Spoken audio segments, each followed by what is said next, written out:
first, Hindi pa yata kumakain lang, baga ano eh. Kain ng kain.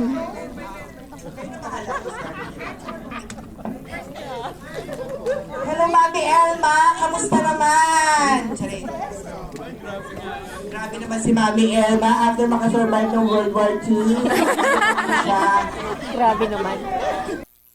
Welcome back mga kaaldab. Ito na naman po ang inyong lingkod, si Mr. Destiny. At magbibigay po tayo ng pinakamainit na update po ngayon sa social media mga kaaldab. Ito yung kaganapan ni Alden Richards ngayong weekend mga kaaldab. Sabi ko nga po sa inyo, pagdating po sa channel ni Mr. Destiny, 101% updated po kayo. Lalong-lalo na nga po kapag ang pinag-uusapan ang real life couple mga kaaldab. Issue na naman yan Mr. Destiny. Remind ko lang po sa inyo yung mga update po ni Mengay. Kung mapapansin nyo, blooming na blooming po lagi siya. Iba po yung aura na ipinapakita niya ngayon kesa sa dati. Di po ba kapag nasa yung mga post niya sa US, di po ba? Pero pagdating dito, kitang-kita nyo naman yung kaibahan. Di po ba? Kaya nga po marami nagtatanong, marami nagko-komento na ganito ganyan. Hindi sa totoo lang po mga kaaldab, kung titingin po kayo ng mga negative comment, may something talaga. Yung tipong mapapaisip naman kayo. Hindi ko sinasabi to para makakuha ng simpatya. Hindi ko ginagawa to para sabihin na mas updated ako kaysa sa kanila. Ako naman po kasi mga kaaldab, tumitingin ako sa mga komento ng mga netizen. Tumitingin ako sa komento ng mga sinasabi sa social media. Sabi ko nga po sa inyo, kung malapit po na kaibigan ni Mengay, yung mga nakakasama ni Mengay, syempre, nagko-comment din po yan eh. Di po ba? Na kung saan na andun si Mengay. Kaya kung matamaan mo, masapul mo, may mga pubs din po eh. Gaya nga na sinabi ko, yung ratings kapag ka naandun si Mengay, mataas yung kumbaga yung ratings. Ibig ko sabihin mga kaaldab, kahit na ano ba yan Mr. Destiny, ang gulo mo ang punto ko rito yung mga magre-react. Mataas naman ang ratings ni Mengay kahit wala naman siya dyan. Ng EAT kahit wala si Mengay. Mataas ang ratings nila. Hindi naman bumababa. Oo, nandun na tayo. Ang ibig kong sabihin na ratings, 4.5, 5%, 6%, ganun po yun. Pag bumaba naman siya, yung kalaban naman po nila 3% lang eh. Minsan 2.9%. Yun ang pinupunto natin. Iba po talaga kapag nasa EAT si Mengay. Iba po kasi talaga yung mga nangyayari at nagaganap. Di po ba? Pero bago natin ituloy itong mainit na talakayan po natin, kung bago ka lang sa channel na to, at isa kang true-blooded Aldab Nation na nagmamahal po kila Mengay at Isoy, tama po ang channel na pinuntahan mo. Kaya consider na po kitang bagong subscriber at huwag mong kalimutang i-share ang mga video po natin sa mga mami, sa mga titas at sa mga senyor. Re-remind ko lang po sa mga nagpapakalat ng mga ganito, nagpapakalat ng ganon. Okay lang naman po yun, yung mga sinasabi at mga ginagawa po nila. Ang sa akin lang naman po, kung ano lang yung latest, kung ano lang yung trending, doon lang po tayo.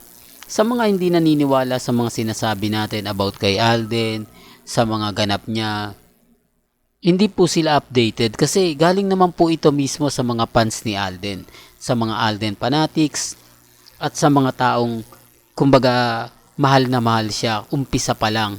Kumbaga yung tipong 2015 naging Aldab na hindi bumitaw. At hanggang ngayon sinusuportahan si Alden Richards. Kaya nga po ganito yung ganti ni Alden sa mga fans eh.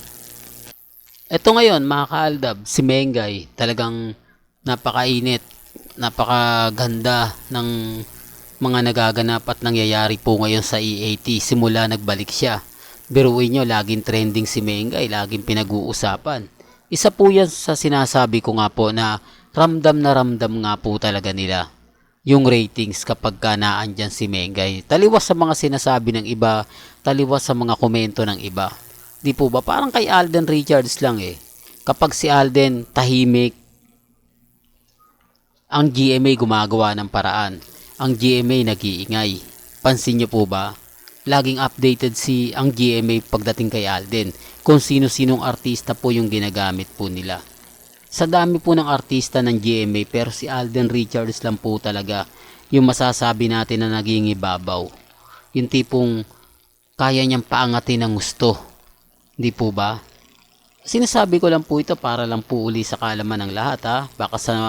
Baka may magre-react na naman. Ako, wala na naman kumbaga ganap ikaw lang yung gumagawa ng issue. Eto, latest to mga kaaldab, na kung saan nga po lahat ng mga kaganapan ni Alden Richards magsisimula na. Ngayong weekend meron na naman po siyang update. Di po ba? Ganyan po siya kasipag, di po ba? Taliwas sa mga pinopost ng iba. Buti pa si Alden may update. Buti pa si Mengay nagpo-post sa Instagram.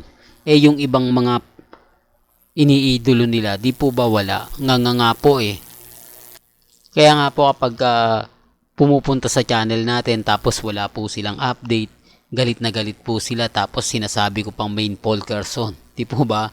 So Mrs. Atayde na yan, Mr. Destiny. Bakit sinasabi pang Mrs. Paul Carson? Kumbaga kaya ka nababas dahil puro fake news yung binabalita mo, kakasuhan ka pa ni Mengay niyan sa ginagawa nyo. Sabi ko nga dito, wala namang pumpilitan di po ba? May kanya-kanya tayong pananaw at pwedeng sabihin. Kaya kumbaga kung ano man po yung mga sinasabi nila, nire-respeto ko yan. Nagpalit lang po ng pangalan si Mengay sa Instagram. Dinagdagan niya lang. Pero sa Twitter, bakit hindi? Di po ba? Pero gaya ng sinabi ko mga kaaldab, baka gawin po nila yan. Alam mo naman ng mga armin, tayo binabantayan. Tayo lagi yung kumbaga tinitignan. Di po ba? Kita nyo, nagpalit ng sa bagay, sa Twitter hindi talaga yan Sa Instagram kasi, alam naman po natin ang Instagram, toxic din po yan. Di po ba? Si Mengay din may sabi niyan. Sinasabi ko lang po sa iba para alam din po nila. Iba po talaga kapag ang dami mong alam. Iba po talaga kapag marami kang nabibisita. Di po ba? Updated na updated ka. Hindi po katulad nila na nag-aantay lang po sa EAT pagkatapos wala na. Well, hanggang dito na lang po yung updates natin Kaya kung gusto niyo pa po ng pinaka-latest at sariwang update, abay tutok lang po kayo sa channel ni Mr. Destiny para updated po kayo sa mga latest at sa mga bagong video po na ilalabas po natin maya-maya lang. Hanggang sa muli, salamat po sa panonood at pakikinig.